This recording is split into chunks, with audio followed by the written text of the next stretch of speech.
This is the most anticipated controller of 2025, the G7 Pro.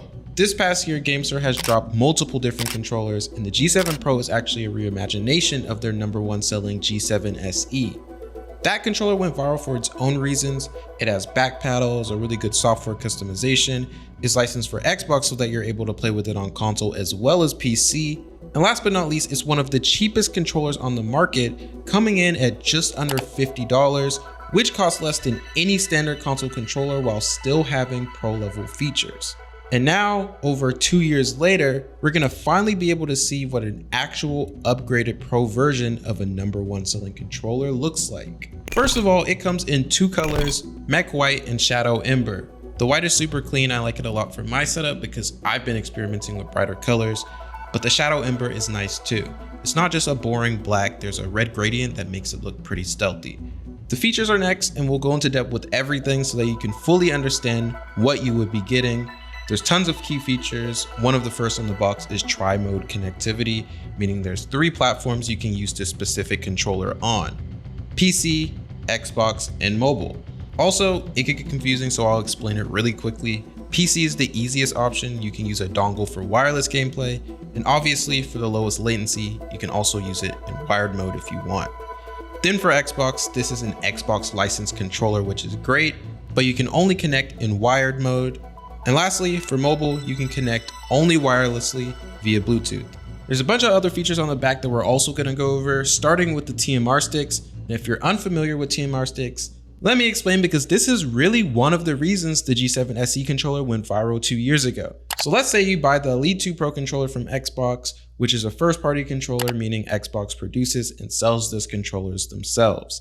Out of the box, you have 0 problems with the controller, and you actually end up liking it. Well, the longer you have that controller, the risk of wear and tear aggressively increases, and usually around the 6-month to 1 year time frame, you'll start getting unplayable stick drift, probably to the point where you will want to buy a replacement controller. And that's mainly because older and outdated parts are being used for the analog sticks now, and unless Xbox re-releases or refreshes the same controller with newer parts, which they haven't done for years, they'll probably always break around the 1 year mark, or even sooner depending on how much you use your controller. Third-party controller manufacturers like gamesir fix the stick drift problem by adding newer technology into the analog sticks.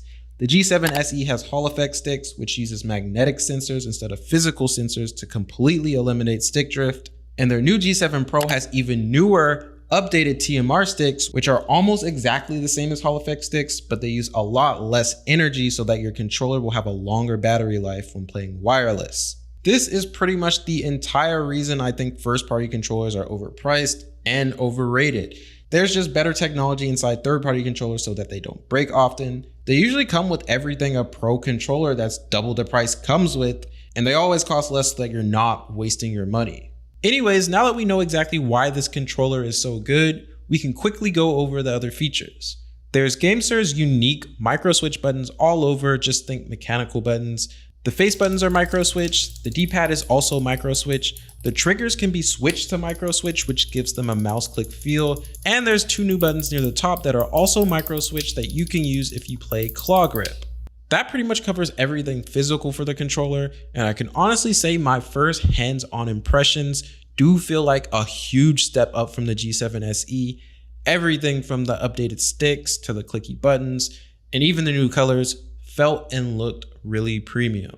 There's a few more things included in the box: a wireless charging dock, a 2.4 GHz dongle that can pair with the wireless charging dock, which we'll talk about in a second, and a couple extra D-pads for customizability. And speaking of customizability, there are a lot of different ways to customize this controller, both physically and digitally. You can take off or replace the faceplate in the front grips, which will let you completely change the look of your controller. Since this controller is brand new, there's no alternative options yet, but I'm sure there'll be some custom accessories to buy pretty soon. I have both colors, so I can kind of interchange the looks. The contrast is interesting and gives you a good idea of how different each controller can look, but also the transparent look when you remove the faceplate looks good on each one too. Another thing you can change is the D-pad. I've seen that some people aren't fans of the rounded D-pad, so there's 2 different options. I've also seen that people don't like the cable guard, and just so you know, you can remove that too.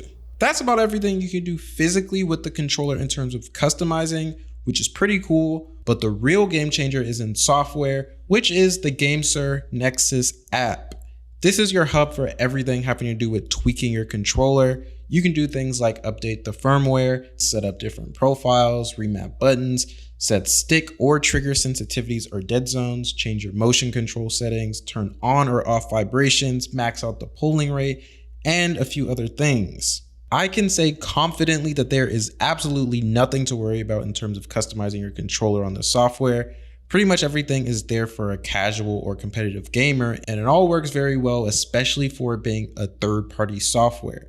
Also, the Nexus app isn't needed for everything. It would suck to have to keep going in and out of the app for little things like remapping. That can be done in seconds by just using the controller. All you do is hold the M button and the button you want to remap.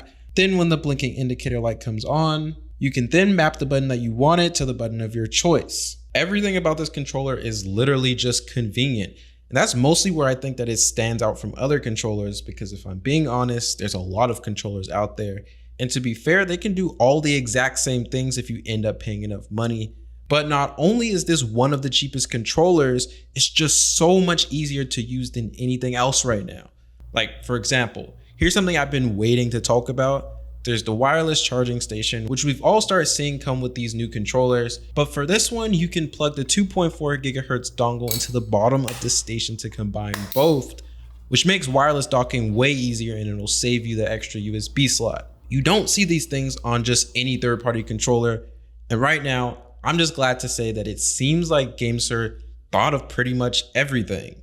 There's really only one thing that's not included that I would personally love to see in the future, and I'm basically begging for it at this point, which is modular, swappable analog sticks. I don't play super intense FPS games anymore, but I'm used to having the extra precision and accuracy, so I'm kind of spoiled in that sense when it comes to playing with controllers for me. It's also definitely too early to have strong opinions or suggestions about a brand new controller, so I'll pretty much come up with some other feedback I have maybe for later. And I don't know if you guys have noticed, I'm 100% not even going to talk about gameplay in this video for two different reasons. Number one is because the controller plays perfectly. I've never had a problem with the previous gamesir controllers I have, and I haven't had any problems with this one either. So in conclusion, and in my opinion, only time will tell if this is really controller of the year.